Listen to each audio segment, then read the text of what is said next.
ಹಿಡಿದ ಕಬ್ಬಿಣದ ಸಾಮಗ್ರಿಗಳು, ಧೂಳನ್ನೇ ಹೊದ್ದುಕೊಂಡಿರುವ ಫ್ಯಾನ್, ಕೊಳಕು ಮೆತ್ತಿಕೊಂಡಿರುವ ಬಕೆಟ್, ಗೋಡೆಯಿಂದ ಇಳಿದು ಹೆಪ್ಪುಗಟ್ಟಿರುವ ಕೊಳಕು ನೀರು, ಹೊರಗಿನಿಂದ ಪಾರದರ್ಶಕವಾಗಿ ಕಾಣುವ ಮಹಿಳೆಯರ ಶೌಚಾಲಯ. ಇದೇನು ವರ್ಕ್ಶಾಪ್ ಬಗ್ಗೆ ಹೇಳುತ್ತಿದ್ದೀರಾ ಎಂದು ಮೂಗು ಮುರಿಯಬೇಡಿ. ಇದು ನಿಜಕ್ಕೂ ವರ್ಕ್ಶಾಪ್ ಅಲ್ಲವೇ ಅಲ್ಲ.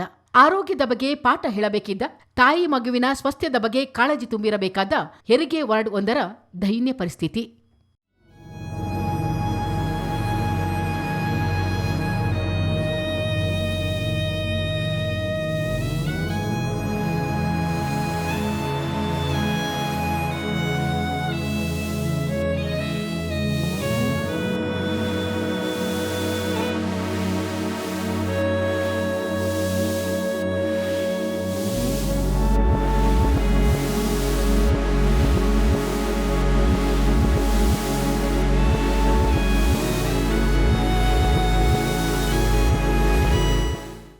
ಸುಂಟಿಕೊಪ್ಪ ಪ್ರಾಥಮಿಕ ಆರೋಗ್ಯ ಕೇಂದ್ರದಲ್ಲಿ ಉದ್ಭವಿಸಿರುವ ಜ್ವಲಂತ ಸಮಸ್ಯೆಗಳ ಬಗ್ಗೆ ನಾಗರಿಕರು ಹಿಡಿಶಾಪ ಹಾಕುವಂತಾಗಿದೆ. ಹೆರಿಗೆ ನೋವಿನಿಂದ ಬಳಲುತ್ತಿದ್ದ ನೆಲ್ಲಿಯುದಿಕೆರೆಯ ಅಜೀಶ್ ಎಂಬವರ ಪತ್ನಿ ದರ್ಶಿನಿ ಇದೇ ಆಸ್ಪತ್ರೆಯಲ್ಲಿ ಅಡ್ಮಿಟ್ ಆಗಿದ್ದರು. ಚಿತ್ರ ಎಂಬ ದಾದಿಯ ಅತ್ಯುತ್ತಮ ಆರೈಕೆಯಲ್ಲಿ ಕಳೆದ ಸೋಮವಾರ ಸುಗಮ ಹೆರಿಗೆಯಾಯಿತಾದರೂ ಪರಿಸ್ಥಿತಿ ಚೆನ್ನಾಗಿರಲಿಲ್ಲ. ಭೂಮಿಗೆ ಪಾದಾರ್ಪಣೆ ಮಾಡಿದ ಹೆಣ್ಣು ಮಗುವಿಗೆ ವಾರ್ಡಿನ ದೈನ್ಯ ಪರಿಸ್ಥಿತಿ ಕಂಟಕವಾಗಿತ್ತು. ಬಾಣತಿ ಹಾಗೂ ಮಗು ಇನ್ನಿಲ್ಲದ ನರಕಯಾತನೆ ಅನುಭವಿಸಬೇಕಾಯಿತು. ವಾರ್ಡಿನ ಗೋಡೆಯಲ್ಲಿ ಗೆದ್ದಲು ಹುಳುಗಳು ಉದುರುತ್ತಿದ್ದವು. ಮಂಚಕ್ಕೆ ಅಳವಡಿಸಿದ್ದ ಸೊಳ್ಳೆ ಪರದೆ, ಕಿಟಕಿಯ ಕರ್ಟನ್ಗಳು ಧೂಳುಮಯವಾಗಿದ್ದವು. ಕಬ್ಬಿಣದ ಸಲಕರಣೆಗಳು ತುಕ್ಕು ಹಿಡಿದಿದ್ದರೆ ಕಿಟಕಿಯ ಸಂದು ಗೊಂದಲಗಳೆಲ್ಲ ಧೂಳಿನಿಂದ ತುಂಬಿತ್ತು. ರೋಗಿಗೆ ನೀಡಿದ ಬೆಡ್ಶೀಟ್ನಲ್ಲಿ ರಕ್ತದ ಕಲೆಗಳು ಉಳಿದುಕೊಂಡಿದ್ದವು. ತಲೆ ದಿಂಬಂತೂ ಜಿಡ್ಡಿನಿಂದ ತುಂಬಿ ಹೋಗಿತ್ತು. ವಿಪರ್ಯಾಸವೆಂದರೆ ವಾರ್ಡಿನ ಶೌಚಾಲಯದ ಕಿಟಕಿಯ ಗಾಜುಗಳು ಒಡೆದು ಒಳಗಿನ ದೃಶ್ಯಗಳು ಪಾರದರ್ಶಕವಾಗಿ ಕಾಣುವಂತಿದ್ದವು.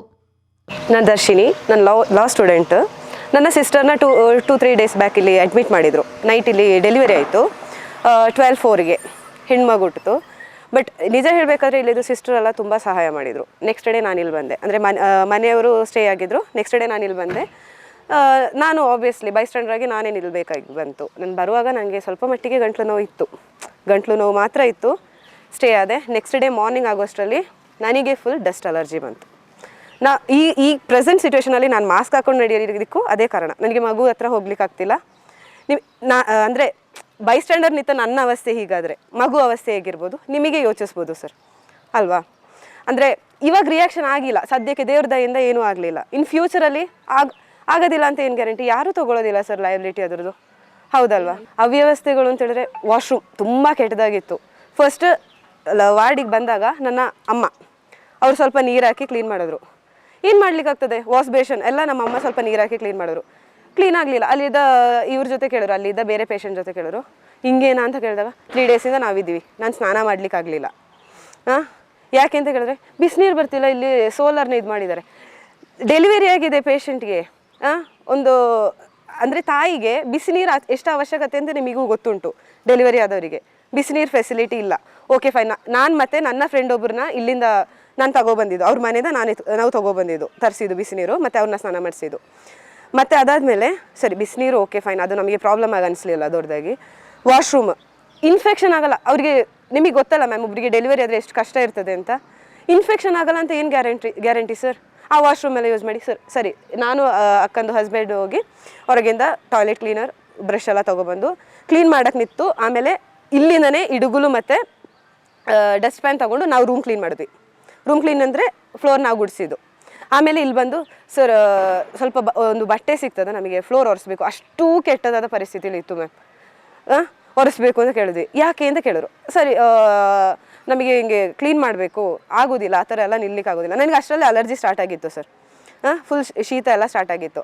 ನನಗೆ ಹೊರಗಿಂದ ಮಾಸ್ಕ್ ಎಲ್ಲ ತಂದು ಕೊಟ್ಟರು. ನಾನು ಸರಿ ಅಂತ ಹೇಳಿಬಿಟ್ಟು ಆಮೇಲೆ ಅವ್ರು ಹೇಳಿದ್ರು ನಾವೇ ಕ್ಲೀನ್ ಮಾಡ್ತೀವಿ ಅಂತ. ಒಮ್ಮೆ ಕ್ಲೀನ್ ಮಾಡಿ ಹೋದರು ಸರ್. ಆಮೇಲೆ ನೋಡೋತ್ತಿಗೆ ಅದು ಇನ್ನು ಅಂದರೆ ಕ್ಲೀನ್ ಮಾಡಿ ಹೋಗಿದ್ದಾರೆ ಅಂತಂದರೆ ಮೇಲೆ ಕ್ಲೀನ್ ಮಾಡಿ ಹೋಗಿದ್ದಾರೆ. 2ನೇ ಸಲ ಮತ್ತೆ ನಾವೇ ಮನೆಯಿಂದ ತಂದ ಬಟ್ಟೆನ ತೆಗೆದು ನಾವೇ ಫ್ಲೋರ್ ಒರೆಸಿದ್ದು. ರೂಮಲ್ಲಿ ಒಂದು ಸ್ಟ್ಯಾಂಡ್ ಇತ್ತು, ಫುಲ್ ತುಕ್ಕಿಡ್ದ ಪರಿಸ್ಥಿತಿ ಉಂಟು. ಅದರಲ್ಲಿ ಫುಲ್ ಡಸ್ಟ್ ಕೂತಿದೆ. ಯಾವಾಗಲೂ ಯೂಸ್ ಮಾಡಿದ್ದು ಒಂದು ಬೌಲ್, ಅಂದರೆ ಸರ್ಜರಿಗೆಲ್ಲ ಯೂಸ್ ಮಾಡೋ ಒಂದು ಬೌಲ್ ಟೈಪ್ ಇದ್ದು, ಅದರಲ್ಲಿ ಪೂರಾ ಮಣ್ಣು. ಇವ್ರು ಮತ್ತೆ ಹೋಗಿ ಸಿಂಕಲ್ಲಿ ನೀರು ಹಾಕಿ ತೊಳೆದು ತೊಗೊಂಡೋಗಿ ಅಲ್ಲಿ ಇಟ್ಟಿದ್ದು. ಎಂತ ಮಾಡ್ಲಿಕ್ಕಾಗ್ತದೆ ಹೇಳೋದು ಮ್ಯಾಮ್? ಈಗ ಏನೂ ಪ್ರಾಬ್ಲಮ್ ಆಗಿಲ್ಲ. ಫ್ಯೂಚರಲ್ಲಿ ಸರಿ, ತೋಟ ಕೆಲಸ ಹೋಗೋರಿಗೆ 20,000ಕ್ಕೆ ಅಷ್ಟು ಹಂಗೆ ದುಡಿತಿದ್ದಾರೆ. ಇವ್ರಿಗೆ ಸ್ಯಾಲರಿ ಕೊಡ್ತಿದ್ದಾರೆ, ನಾವು ಕಟ್ಟೋ ಟ್ಯಾಕ್ಸ್ ತಾನೆ. ನಮಗೋಸ್ಕರ ಡ್ಯೂಟಿ ಮಾಡಲಿಕ್ಕೆ ತಾನು ಇಲ್ಲಿ ಅಪಾಯಿಂಟ್ ಮಾಡಿರೋದು. ಮಾಡೋಕ್ಕಾಗಲ್ಲ ಅಂದರೆ ಕೆಲಸ ಬಿಟ್ಟು ಹೋಗ್ಲಿಕ್ಕೆ ಹೇಳಿ ಬೇರೆಯವ್ರನ್ನ ಅಪಾಯಿಂಟ್ ಮಾಡ್ಬೋದಲ್ಲ. ಹಾಂ, ಎಷ್ಟು ಕಷ್ಟ ಅಂದರೆ ನಮಗೆ ಬಂದಿದೆ, ಇನ್ನೇನು ಮಾಡ್ಲಿಕ್ಕಾಗಲ್ಲ, ಇದು ಮುಗ್ದೋಯ್ತು, ಇನ್ನು ಬರೋರಿಗೆ ಇನ್ನು ಆಗಬಾರ್ದು ಸರ್. ಅದೊಂದೇ ನನಗೆ ಇದಿರೋದು, ಪ್ರೇ ಇರೋದು, ಅದೊಂದೇ ನನಗೆ ಮನವಿಸಿರೋದು. ಇನ್ನು ಬರೋರಿಗೆ ಹಿಂಗೆ ಆಗಬಾರ್ದು. ನಾವು ಬರ್ತೀವಿ, ಇನ್ನೂ ಬಂದು ನಾವು ನೋಡ್ಕೊಂಡೇ ಹೋಗ್ತೇವೆ. ಇವರಿಲ್ಲಾದರೆ ನಮಗೆ ಇನ್ಫಾರ್ಮ್ ಮಾಡಬೇಕು, ಹಿಂಗೆ ಕ್ಲೀನ್ ಇದೆ, ಇವರೇ ಇನ್ಫಾರ್ಮ್ ಮಾಡಬೇಕು. ಅದು ಅಲ್ಲದೆ ವಾಶ್ರೂಮಲ್ಲಿ ಒಂದು ಕಿಟಕಿ ಥರ ಇಟ್ಟಿದ್ದಾರೆ. ಕಿಟಕಿ ಅಂತ ಹೇಳಿದ್ರೆ ಅದರಲ್ಲಿ ಗ್ಲಾಸ್ ಇದೆ, 4 ಇದಿರೋದು, ಗ್ಲಾಸ್ ಇಡೋಕ್ಕಿರೋ ಒಂದು ಇದಿರೋದು, ಪ್ಲೇಸ್ ಇರೋದು. ಅಲ್ಲಿ 3 ಗ್ಲಾಸ್ ಇದೆ. ಈಸಿಯಾಗಿ ಹೇಳೋದು ಜನ್ರೇಷನ್ ಸರ್, ಏನೂ ಮಾಡ್ಲಿಕ್ಕಾಗಲ್ಲ. ಯಾರಾದರೂ ಒಬ್ಬರು ವಾಶ್ರೂಮಲ್ಲಿ ಇದ್ದಾರೆ, ಕ್ಯಾಮ್ರಾ ತೊಗೊಂಡೋಗಿಟ್ರು, ಏನು ಮಾಡ್ಲಿಕ್ಕಾಗ್ತದೆ? ಹೋಗೋದು ಯಾರ ಮಾನ? ನಮ್ಮ ಮನೆ ಮಕ್ಳದು ಮಾನ, ಇಲ್ಲ ಬೇರೆಯವ್ರ ಮನೆ ಮಕ್ಳದು ಮಾನ. ಇವ್ರಿಗೇನು ಬಂತು? ಇವ್ರಿಗೇನು ಬರೋದಿಲ್ಲ ಹೇಳ, ಅದೇನು ಮಾಡ್ಲಿಕ್ಕಾಗಲ್ಲ ಅಂತ ಹೇಳ್ತಾರೆ ಅಷ್ಟೇ. ಎಕ್ಸಾಸ್ಟರ್ ಫ್ಯಾನ್ ಇದೆ ಅಲ್ಲಿ, ನೀವು ನೋಡಿ, ಅದು ನೋಡಿ ನಿಮಗೆ ಅನಿಸ್ತದೆ ಯಾವ ಲೆವೆಲ್ ಇದೆ. ವರ್ಷ ಆಯಿತು ಸರ್ ಅದು ಕ್ಲೀನ್ ಮಾಡಿ. ಆ ರೂಮಲ್ಲಿರೋ ಧೂಳುಗಳು ಕೂಡ ತೋರಿಸ್ತದೆ. ಅದು ಅಲ್ಲ, ಇವ್ರನ್ನ ಮಲಗಿಸಿದಾರಲ್ಲ, ಡೆಲಿವರಿ ಆದ ತಾಯಿನ ಮಲಗಿಸಿದಾರಲ್ಲ, ತಾಯಿನ ಮಗುನ, ಅದ್ರದ್ದು ಮೇಲೆ ಸೊಳ್ಳೆ ಪರದೆ ಹಾಕ್ಲಿಕ್ಕೆ ಒಂದು ಇದಾಕಿದ್ದಾರೆ, ಒಂದು ಕಂಬಿ ಥರ. ಅದರಲ್ಲಿ ನಾವು ಸುಮ್ಮನೆ ಹಿಂಗೆ ಕೈ ಹಿಂಗೆ ಮಾಡಿದ್ರೆ ಎದ್ದು ಬರ್ತದೆ, ಅದು ಸ್ಕ್ರೂ ಇಲ್ಲ. ಏನು ಮಾಡ್ಲಿಕ್ಕಾಗ್ತದೆ? ಮಗುಗೆ ತಾಯಿಗೆ ಏನಾದರೂ ಆದರೆ ಅದು ಪರವಾಗಿಲ್ಲ. ಸೊಳ್ಳೆ ಪರದೆಯಲ್ಲಿ ಎಷ್ಟು ಉಡಿಯಿತ್ತು ಗೊತ್ತಾ ಸರ್, ಎಷ್ಟು ಧೂಳಿತ್ತು ಗೊತ್ತಾ ಸರ್, ಏನೂ ಮಾಡ್ಲಿಕ್ಕಾಗಲ್ಲ. ನಮಗೆ ಆಯಿತು, ಇನ್ನು ಬೇರೆಯವ್ರು ಈಗ ಸರಿ ಇವ್ರು ಇನ್ನೂ ಕ್ಲೀನ್ ಮಾಡಲಿಲ್ಲ, ಇದೇ ಥರ ನಾವು ಹೀಗೆ ಬಿಟ್ಟು ಹೋದ್ವಿ. ಇನ್ನೂ ಒಂದು 2 ತಿಂಗಳಾದ್ಮೇಲೆ ಬೇರೊಂದು ಮಗುಗೆ ಇನ್ನೂ ಸಿವಿಯರ್ ಆಗಿ ಏನಾದರೂ ಆದರೆ, ಮಗುಗೆ ಇಲ್ಲಿ ಸಣ್ಣ ಮಟ್ಟಿಗೆ ಚುಕ್ಕಿ ಅದು ರ್ಯಾಷಸ ಏನು ಅಂತ ನನಗೂ ಗೊತ್ತಿಲ್ಲ, ಸೊಳ್ಳೆಗಳು ಬರ್ತಿದೆ ಒಳ್ಳೆ ರೀತಿಲಿ. ಅಂದರೆ ಕಿಟಕಿ ಇದೆ ಅಲ್ಲಿ, ಸೊಳ್ಳೆಗೆ 2 ಒಂದು ಇದು ವಿಂಡೋ ಇದೆ, ಇನ್ನೊಂದು ಮೆಸ್ ಥರ ಇಟ್ಟಿದ್ದಾರೆ. ಮೆಸ್ ಪೂರ ಇದಾಗಿದೆ, ಹಾಳಾಗಿದೆ. ಅಂದರೆ ಸೈಡಲ್ಲೆಲ್ಲ ಓಪನ್ ಇದೆ, ಸೊಳ್ಳೆ ಬರ್ತಿದೆ, ಏನು ಮಾಡ್ಲಿಕ್ಕಾಗ್ತದೆ? ಆ ಕಿಟಕಿ ಸೈಡಲ್ಲೆಲ್ಲ ಧೂಳು ಕೂತ್ಬಿಟ್ಟು ಅದು ಓಪನ್ ಮಾಡ್ಲಿಕ್ಕಾಗೋದಿಲ್ಲ. ಸರ್ಕಾರಿ ಆಸ್ಪತ್ರೆಯನ್ನೇ ನಂಬಿ ಬಂದಿದ್ದ ಕುಟುಂಬ ಅಸಹಾಯಕವಾಗಿತ್ತು. ನವಜಾತ ಶಿಶುವಿನ ಆರೋಗ್ಯದ ಬಗ್ಗೆ ಕಾಳಜಿ ವಹಿಸುವುದು, ಬಾಣಂತಿಯ ಆರೋಗ್ಯದ ಬಗ್ಗೆ ನಿಗಾ ವಹಿಸುವುದು ಎಂಬ ಚಿಂತೆ ಕಾಡತೊಡಗಿತ್ತು. ಸಮಾಜಕ್ಕೆ ಆರೋಗ್ಯದ ಕಾಳಜಿ ಬಗ್ಗೆ ಮಾರ್ಗದರ್ಶನ ಮಾಡಬೇಕಿರುವ ಸರ್ಕಾರಿ ಆಸ್ಪತ್ರೆಯೊಂದು ಅನಾರೋಗ್ಯದ ಪರಿಸರಕ್ಕೆ ಕಾರಣವಾಗುತ್ತಿದ್ದರೂ സംബന്ധിಸಿದವರು ഈ ಬಗ್ಗೆ ആസക്തിಯನ್ನು വഹിಸದಿರುವುದು നിജಕ್ಕೂ വിപര്യാസ. നമസ്കാരം, എൻ്റെ പേര് അജീഷ് എന്നാണ്. ഞാൻ നെല്ലൂക്കേരിലാണ് താമസം. എൻ്റെ വൈഫിൻ്റെ ഡെലിവറി സംബന്ധമായിട്ടാണ് നമ്മളിവിടെ സുണ്ടിക്കുപ്പ ഗവൺമെൻറ് പ്രാഥമിക കേന്ദ്രത്തിൽ വന്നത്. ഇവിടുത്തെ സിസ്റ്റർ ചിത്ര മാം, അവരാണ് പ്രോപ്പറായിട്ട് ഡെലിവറി സെക്ഷനിലെല്ലാം ക്ലിയർ ചെയ്ത് നല്ല ട്രീറ്റ്മെൻറ്റായിരുന്നു തന്നിരുന്നത്. എനിക്ക് ആകെ ഒരു കംപ്ലൈൻ്റ് ഉള്ളതെന്ന് വെച്ച് കഴിഞ്ഞാൽ ഈ ഹോസ്പിറ്റലിൽ ഒട്ടും തന്നെ ക്ലീനില്ല, നീറ്റ് ആൻഡ് ക്ലീനില്ല, വൃത്തികേടാണ്. വാഷ്റൂം ഒട്ടും തന്നെ യൂസ് ചെയ്യാൻ പറ്റുന്നതല്ല. അതുപോലെ തന്നെ ഡെലിവറി കഴിഞ്ഞ് കുഞ്ഞുങ്ങളെ നമ്മൾ വാർഡിലോട്ട് മാറ്റുന്ന ഒരു സ്ഥലത്തും ക്ലീനില്ല, നീറ്റില്ല, അതുപോലെ തന്നെ ഡസ്റ്റാണ്. അതുപോലെ തന്നെ റൂമിൻ്റെ ഉള്ളിൽ വാതിലൊക്കെ ചെതല് പിടിച്ച അവസ്ഥയാണ്. ഇത്രയും മോശം അവസ്ഥയിലാണ് സുണ്ടിക്കുപ്പത്തിലെ പ്രാഥമിക ആരോഗ്യ കേന്ദ്രം നടക്കുന്നത്. അത് ഞാൻ ഇൻഫോം ചെയ്യുന്നതെന്ന് വെച്ച് കഴിഞ്ഞാൽ ഇനിയുള്ള നെക്സ്റ്റ് ജനറേഷന് ആരെങ്കിലും ഇവിടെ വന്നു കഴിഞ്ഞാൽ അവർക്ക് ഈ ഒരു അനുഭവം വരരുത് എന്നുള്ളത് കൊണ്ടാണ്. പ്ലീസ് നിങ്ങളെല്ലാവരും ഒന്ന് സപ്പോർട്ട് ചെയ്ത് ഇത് വൃത്തിയാക്കാൻ വേണ്ടിയിട്ട് ഒന്ന് ട്രൈ ചെയ്യാം. ഇതിൽ ഞാൻ ഇൻഫോം ചെയ്യാൻ ആഗ്രഹിക്കുന്ന ഒരു കാര്യം എന്ന് വെച്ച് കഴിഞ്ഞാൽ ടോയ്ലറ്റും കാര്യങ്ങളൊന്നും, അതായത് എൻ്റെ വൈഫിന് അത് പ്രോപ്പറായിട്ട് യൂസ് ചെയ്യാൻ പറ്റില്ല. ആ ഒരു സ്റ്റേജ് അവളുടെ കാര്യങ്ങൾ അറിഞ്ഞുകൊണ്ട് ഞാൻ തന്നെ സ്വന്തമായിട്ടാണ് ഈ ടോയ്ലറ്റ് ക്ലീനറും ബ്രഷും കാര്യങ്ങളൊക്കെ മേടിച്ച് ഞാൻ കൊണ്ടുവന്ന് ക്ലീൻ പകുതി ചെയ്തതിന് ശേഷം ആണ് ഇവിടുത്തെ സ്റ്റാഫ് എന്നുള്ള രീതിയിൽ കണ്ട് അവരോട് ഇൻഫോം ചെയ്ത് ഞാനും കൂടി ഉൾപ്പെട്ടിട്ടാണ് ഇപ്പോൾ നിങ്ങൾ ആരെങ്കിലും വിഷ്വൽ ക്യാപ്ചർ ചെയ്യുന്നുണ്ടെങ്കിൽ ഇപ്പോൾ ഉണ്ടാവുന്ന ക്ലീനിങ്ങിന് ഒരു 50% ഞങ്ങൾ ക്ലീൻ ചെയ്തതിന് ശേഷമാണ് ഇപ്പോൾ നിങ്ങൾ കാണുന്നത്. ഇത് ക്ലീൻ ചെയ്തതിന് മുന്നത്തെ വീഡിയോ എല്ലാം എൻ്റെ കയ്യിലുണ്ട്. ഞാൻ ഈ മീഡിയയ്ക്ക് ഞാൻ സബ്മിറ്റ് ചെയ്യും.